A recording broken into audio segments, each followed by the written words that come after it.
ಗೋಲಿಬಾರ್ ಮಾಡಿದಂತ ದನಿ ತಿಂಡಿ ರಾಜ್ಯದ ಇವತ್ತಿನ ಮುಖ್ಯಮಂತ್ರಿ ಅವತ್ತು ಕೂಗಾಡಿ ದನಿಗಳು ಕೇಳಿ ಇವತ್ತಿನ ಗೊಂದಲ ಆಗಿ ಗಲಾಟ ಆಗಿ ಹಳ್ಳಿಯಲ್ಲಿ ತಾಲೂಕಲ್ಲಿ ಜಿಲ್ಲೆಯಲ್ಲಿ ಅನ್ನ ತಿಂಬ ಬಾಯಿ ಮಣ್ಣು ತಿಂತಿದ್ದಾರೆ ಒಬ್ಬ ರೈತ. ಇವತ್ತು ರಾಜ್ಯ ಸರ್ಕಾರ ಕಣ್ಣು ರೈತ ಮುಗಿಸುವಂತ ಕೆಲಸ ರಾಜ್ಯ ಸರ್ಕಾರ ಮಾಡ್ತೀವಿ. ಅದಕ್ಕಾಗಿ ನಾವೆಲ್ಲರೂ ನಮ್ಮ ಹಿರಿಯ ಮುಖಂಡರು ಈ ರಾಜ್ಯದ ಹೋರಾಟ ಮುಖಾಂತರ ರೈತರಿಗೆ ಗೊಬ್ಬರ ಕೊಡುವಂತ ಕೆಲಸ ಮಾಡ್ತೀವಿ.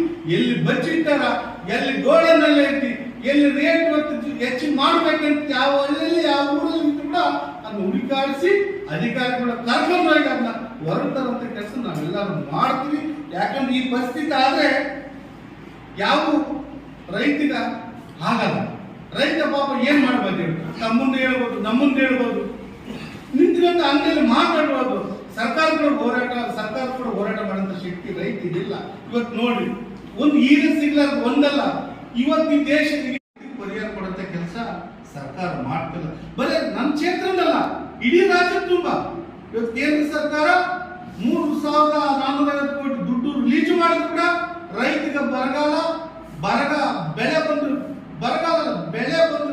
ಮಳೆ ಬಂದು ಬೆಳೆ ಹಾನಿಗೆ ಪರಿಹಾರ ಕೊಡುವಂತ ಕೆಲಸ ಸರ್ಕಾರ ಮಾಡ್ತಾರೆ. ಅಂದ್ರೆ ಕೇಂದ್ರ ಸರ್ಕಾರ ಮೇಲೆ ಏನಂತಾರೆ, ಇಲ್ಲ ಸರ್ ಕೇಂದ್ರ ಸರ್ಕಾರ ನಮಗೆ ಕೊಟ್ಟಿಲ್ಲ ಅಂತಾರೆ. ಅವ್ರು ಎಣ್ಣೆ ದುಡ್ಡು ಕೊಟ್ಟಂತ ಇವತ್ತು ರಾಜ್ಯ ಸರ್ಕಾರಕ್ಕೆ ಕೊಟ್ಟಂತ ಅನುದಾನ ಒಂದು ಬಹಳಷ್ಟು. ಇವತ್ತು ನಾವು ಹೇಳ್ಬೇಕಂದ್ರೆ ಈ ಸರ್ಕಾರದ ಬಗ್ಗೆ 3,400 ಜನ ಈ ಸರ್ಕಾರ ಬಂದಾಗ ಆತ್ಮಹತ್ಯೆ ಮಾಡ್ಕೊಂತಾರೆ ಸರ್ ರೈತರು.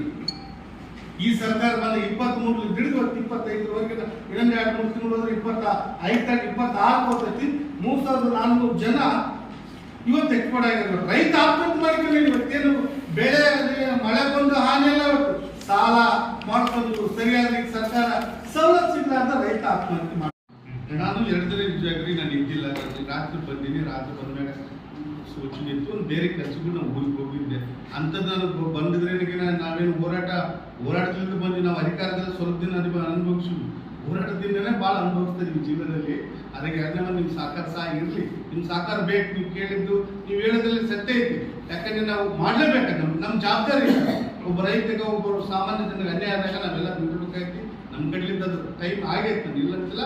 ನಮ್ಮ ಹೋರಾಟ ಇವತ್ತೇನೋ ಪಾಪ ಕುರಿಕಾಯ ಒಬ್ಬ ರೈತಿಗ ಇವತ್ತಿನ ಆ ರೀತಿ ಆಗೈತಂತ ನಾನು ಹೋಗ್ತೀನಿ, ದವಾಖಾನೆಗೆ ಹೋಗ್ತೀನಿ.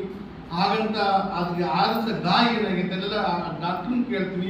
ಇವಾಗ ಅಲ್ಲಿ ಬಂಡೋಟದಲ್ಲಿ ಹೋಗ್ತೀವಿ. ಜನ ರೈತರು ನಿಂತ್ಕೊಂಡ್ರ ಅವ್ರ ಜೊತೆಗೆ ನಿಂತ್ಕೊಂಡು ನ್ಯಾಯ ಕೊಡಿಸೋಂಥ ಕೆಲಸ ನಾವು ಮಾಡ್ತೀವಿ. ಯಾಕಂದ್ರೆ ನಮ್ಮದು ಜವಾಬ್ದಾರಿ ಐತಿ. ನಾನು ಇಲ್ಲ ಅಂತಿಲ್ಲ.